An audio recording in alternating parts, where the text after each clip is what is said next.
Selamat malam, Bapak Ibu, saudara-saudari yang saya kasihi dalam Tuhan. Selamat bertemu kembali malam hari ini dalam pembelajaran Alkitab kita yang berseri ya. Minggu lalu kita sudah belajar tentang kebenaran firman Tuhan. Kita sudah membahas secara detail tentang Paskah ya. Jadi bukan Paskah tapi mengenai kematian dan penyaliban Tuhan Yesus yang sampai dengan hari ini menjadi polemik yang sangat luar biasa di dalam kalangan kekristenan itu sendiri. Ada yang berpendapat Yesus disalibkan hari Jumat dan sebagian besar berpendapat Yesus disalibkan hari Jumat. Tetapi saya sendiri ya berpendapat Yesus disalibkan hari Rabu dengan alasan Alkitabnya. Sebab kalau kita percaya Yesus disalibkan hari Jumat, ada banyak ayat-ayat firman Tuhan yang bentrok, ada banyak ayat-ayat firman Tuhan yang tidak cocok sebenarnya, sehingga sangat tidak mungkin Yesus disalibkan hari Jumat. Oleh sebab itu, saya minggu lalu mencoba untuk menjelaskan bahwa ini pandangan yang cocok dengan ayat-ayat Alkitab bahwa Yesus disalibkan hari Rabu. Nah, kalau Bapak Ibu sekalian yang baru pertama kali atau minggu lalu tidak ikut menyaksikan pembelajarannya, Anda boleh lihat di Facebook kita di GBIA Depok atau di YouTube kita di GBIA Depok Official. Anda silakan cek video minggu lalu, Anda coba pelajari, Anda cocokkan dengan Alkitab, Anda pikirkan, Anda renungkan, ya kan? Pakai logika kita, karena Alkitab sekali lagi Tuhan memberikan kita dua alat yang luar biasa. Yang pertama Alkitab firman-Nya, yang kedua adalah akal budi, otak, logika kita untuk kita mengolah, untuk kita memahami setiap firman Tuhan dengan seksama, supaya jangan sampai kita salah belajar, salah percaya, salah juga dalam mengajarkan. Karena ini kan berefek sangat buruk bagi orang-orang yang kita ajar, bagi generasi-generasi berikutnya. Nah, malam hari ini saya mau mengajak kita bersama-sama belajar merenungkan satu topik, yaitu apakah atau salahkah jikalau hari ini orang Kristen merayakan Paskah? Oke ya. Jadi salahkah kalau kita merayakan Paskah hari ini? Nah, Bapak Ibu sekalian, saudara-saudari yang saya kasihi dalam Tuhan kita Yesus Kristus. Kalau kita membuka misalnya ya, kita mau lihat Keluaran.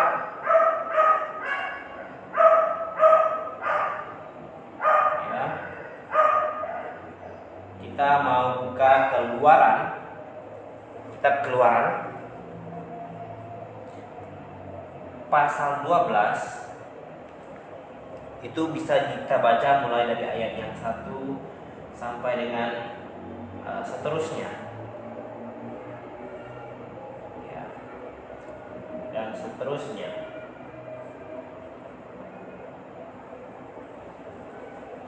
Mari kita buka Keluaran pasal 12.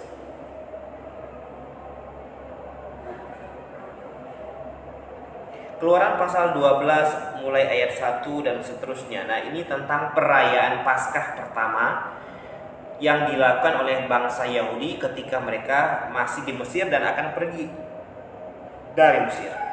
Nah, yang paling penting akan kita baca adalah di ayat yang pertamanya.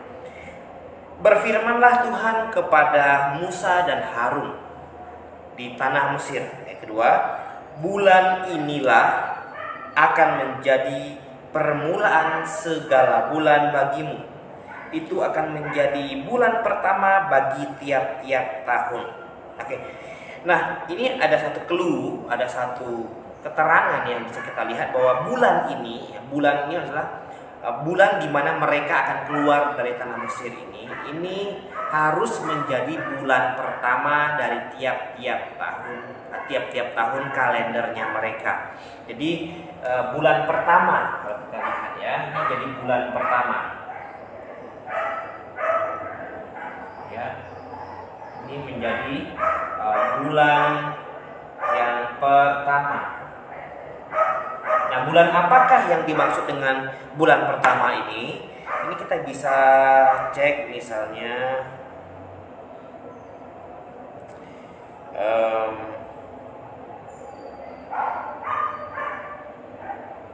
Ester 3 ayat 7. Ya. Ini kita buka di Ester pasal 3 ayat yang ke-7. Apa nama bulan pertamanya orang Yahudi? Ester 3 ayat 7 berbunyi demikian. Dalam bulan pertama, yakni bulan Nisan. Ya. Jadi dalam Ester ini diberitahu bahwa bulan pertamanya orang Yahudi ini yaitu bulan Nisan. Ini bulan Nisan. Ini bulan Nisan. Nah, bulan Nisan ini adalah bulan di mana keluarnya bangsa Israel dari perbudakan di Mesir. Ya. Jadi kalau kita lihat kembali ke dalam Keluaran pasal 12 ayat 1 ini, kita menemukan ada beberapa aturan ya di sini. Kita melihat yang pertama itu tanggal 10-nya ya, ambil domba. Ambil domba atau kambing ya, domba atau kambing. Kemudian tanggal 14-nya sembelih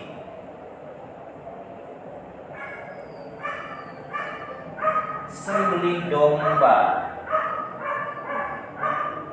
sore hari ya, sembelih domba sore hari tanggal 14 Nisannya ya, sembelih domba sore hari. Dan domba yang disembelih pada sore hari itu ya, darahnya katanya harus dipoliskan di ambang kanan pintu, di tiang kiri pintu, atau di atas pintu ya, di atas pintunya. Jadi kalau ditarik garis lurusnya itu menyerupai bentuk salib. Dan ini sebenarnya adalah nubuatan.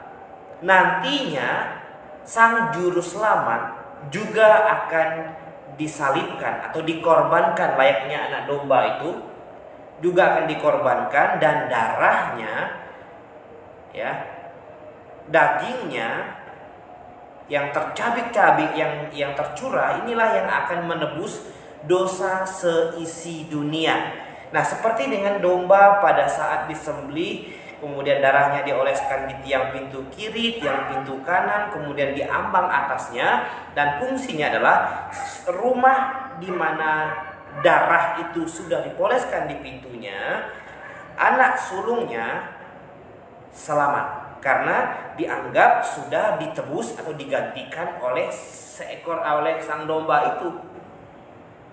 Tetapi berbeda dengan anak-anak yang ada di Mesir ya, yang bukan anak-anak orang Yahudi ya, semua Tuhan matikan pada malam itu ya.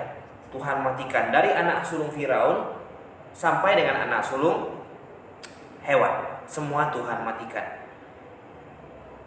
Nah, begitu juga ini adalah gambaran sebenarnya nanti sang juru selamat juga akan menjadi juru selamat, akan menjadi penyelamat umat manusia. Bukan hanya menjadi penyelamat bangsa Israel saja, tapi menjadi penyelamat umat manusia.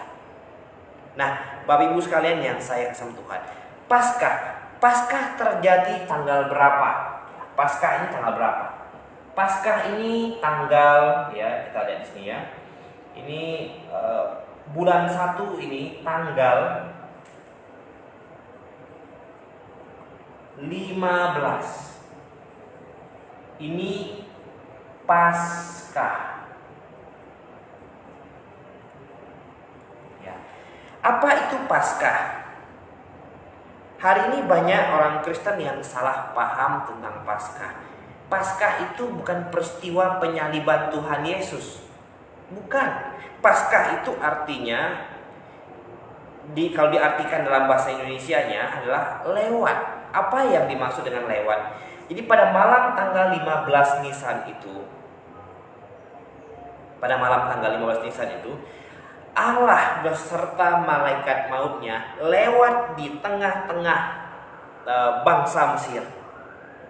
Dan ketika Allah dan malaikat mautnya lewat di tengah-tengah bangsa Mesir, dan Allah mendapati rumah-rumah orang Israel sudah ada darah dombanya, maka anak sulungnya aman. Tetapi rumah-rumah yang tidak didapati polesan darahnya di ambang pintu kiri, kanan, dan atasnya, maka Tuhan matikan semua anak sulung, dari anak sulung Firaun sampai dengan anak sulung binatang. Sehingga pada malam itu terjadilah kehebohan, ya, kegemparan yang luar biasa di tanah Mesir. Kenapa? Karena Allah beserta malaikat mautnya lewat. Nah, peristiwa inilah, lewatnya malaikat maut bersama, lewatnya Allah dan berserta malaikat mautnya di tengah-tengah bangsa Mesir, inilah yang disebut dengan Paskah.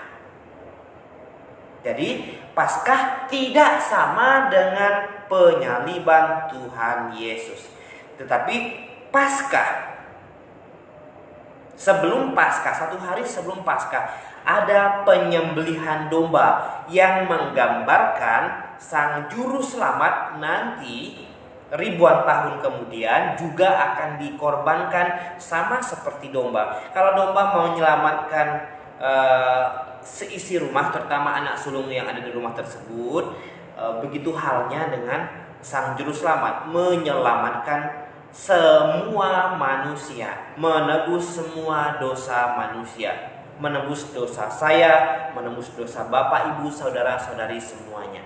Nah, Bapak Ibu sekalian yang saya kasih Tuhan, jadi yang dimaksud dengan Paskah itu adalah lewatnya malaikat maut di tengah-tengah bangsa Mesir dan matinya anak sulung yang ada di Mesir, dari anak sulung Firaun sekali lagi sampai dengan anak sulung binatang. Ini yang disebut dengan Paskah itu, ya.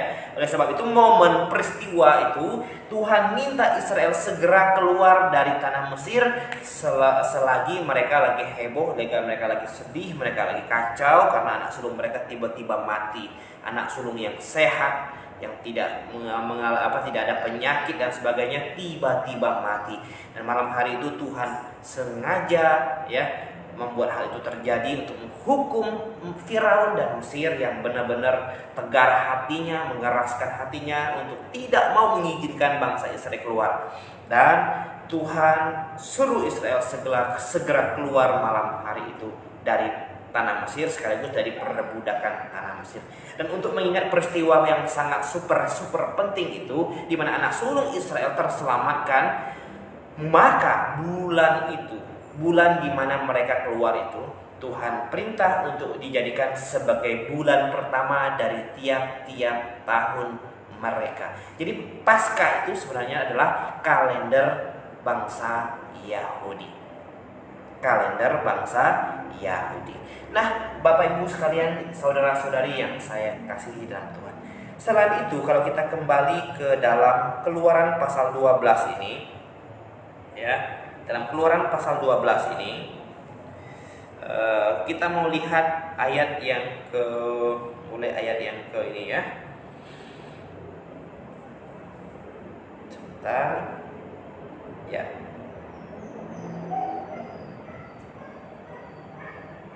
Kita mau lihat mulai dari ayat 43. Jadi Paskah itu ada aturannya. Paskah itu ada aturannya. Tidak sembarangan dilakukan, terutama oleh bangsa Israel tentunya, ya. Jadi ayat 43 pasal 12 ayat 43, Keluaran pasal 12 ayat 43 dan seterusnya. Di situ dijelaskan ketetapan lebih lanjut mengenai Paskah. Saya akan bacakan untuk kita semua.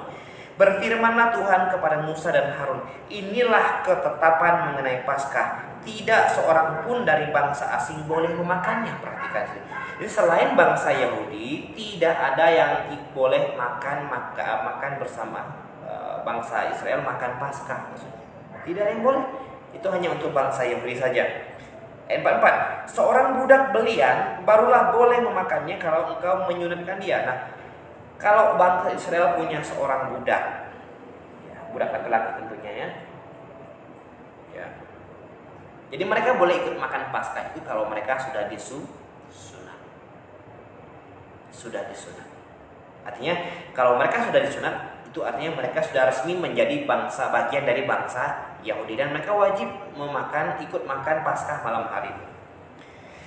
Kemudian orang pendatang dan orang upahan tidak boleh memakannya. Nah, pendatang berarti dari bangsa asing datang, ya, atau dari pekerja tapi bukan bangsa Israel, ini tidak boleh ikut makan Paskah, ya, tidak boleh memakannya, apalagi merayakannya.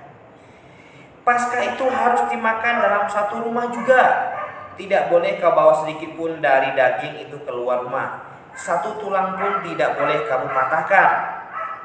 Yang 47, segenap jemaat Israel haruslah merayakannya. Siapa yang boleh merayakannya? Segenap umat Israel. Tidak dikatakan semua bangsa harus merayakan Paskah. Yang 48, tetapi apabila seorang asing telah menetap padamu dan mau merayakan Paskah bagi Tuhan, maka setiap laki-laki yang bersama-sama dengan dia wajib disunat. Mengapa wajib disunat? Karena sunat adalah cara orang asing, ya, untuk bisa gabung dengan bangsa Israel. Atau sunat ini adalah, sebenarnya sunat ini menggambarkan, mengingatkan mereka janji Allah kepada Abraham, janji keturunan akan menjadikan keturunan Abraham sangat banyak, keturunan Abraham akan menjadi berkat bagi bangsa-bangsa lain, keturunan Abraham nanti akan menjadi alat Tuhan yang luar biasa, ya, dan Tuhan juga akan janji kasih tanah perjanjian kepada mereka. Nah, semua itu diingatkan lewat sunat. Jadi kalau ada satu orang bangsa Israel tidak disunat, berarti mereka melupakan janji Allah itu. Dan itu bisa dilenyapkan. Atau bangsa lain kalau mau ikut merayakan Paskah, mereka harus ganti kewarganegaraan. Caranya gimana? Harus disunat caranya, ya. Kemudian ayat yang ke-49, satu hukum saja akan berlaku untuk orang asli dan untuk orang asing yang menetap di tengah-tengah kamu. Ayat 50, seluruh orang Israel berbuat demikian seperti yang diperintahkan Tuhan kepada Musa dan Harun, demikianlah diperbuat mereka. Ayat 51, dan tepat pada hari itu juga Tuhan membawa orang Israel keluar dari tanah Mesir menurut pasukan mereka. Nah, Bapak Ibu sekalian yang saya kasih Tuhan, sekali lagi bahwa Paskah ini adalah bagian dari kalender, ya, bangsa Yahudi. Salah satu hari raya yang sangat penting yang wajib mereka ingat terus menerus. Kenapa? Karena ini ada peristiwa penting mereka keluar dari Mesir, yang peristiwa di mana mereka terbebas dari perbudakan, tidak lagi menjadi budak melainkan menjadi orang merdeka.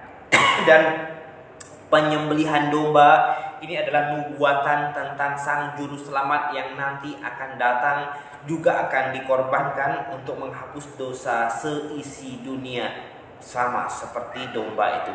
Itulah sebabnya ketika Tuhan Yesus hadir ke dunia ini dan Yohanes Pembaptis melihatnya, di dalam Yohanes pasal 1 ayat 29, Yohanes berkata sambil menunjuk kepada Yesus, lihatlah anak domba Allah yang menghapus dosa dunia. Jadi Bapak Ibu sekalian yang saya kasih Tuhan, ribuan tahun kemudian, ya, ribuan tahun kemudian, ini saya hapus, ya, ribuan tahun kemudian,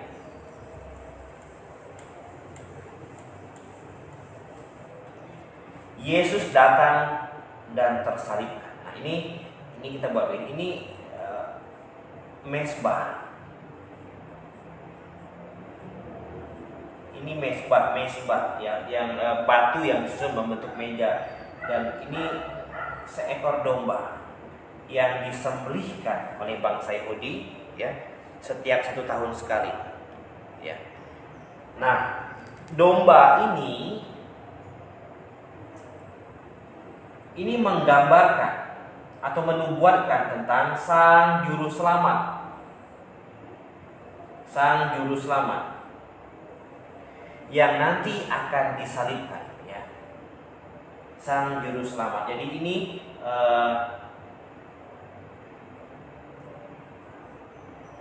menubuatkan atau menggambarkan. Kita pakai bahasa menggambarkan saja supaya lebih mudah dipahami, ya. Menggambarkan, ya.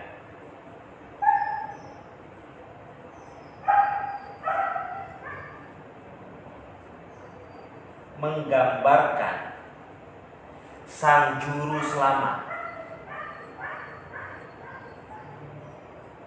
sang juru selamat, yaitu Yesus yang akhirnya disalibkan. Sama fungsinya dengan domba tadi. Domba ini ya, ketika domba ini disembelih, bukan dombanya ya yang menyelamatkan orang Israel hari itu, anak sulung mereka, tetapi iman mereka percaya bahwa nanti Sang Juru Selamat juga akan datang untuk menebus dosa mereka. Nah, iman itulah yang menyelamatkan mereka sambil mereka harus melaksanakan ibadah ini. Ini sebenarnya kita bilang ini ibadah simbolik. Karena domba ini menyimbolkan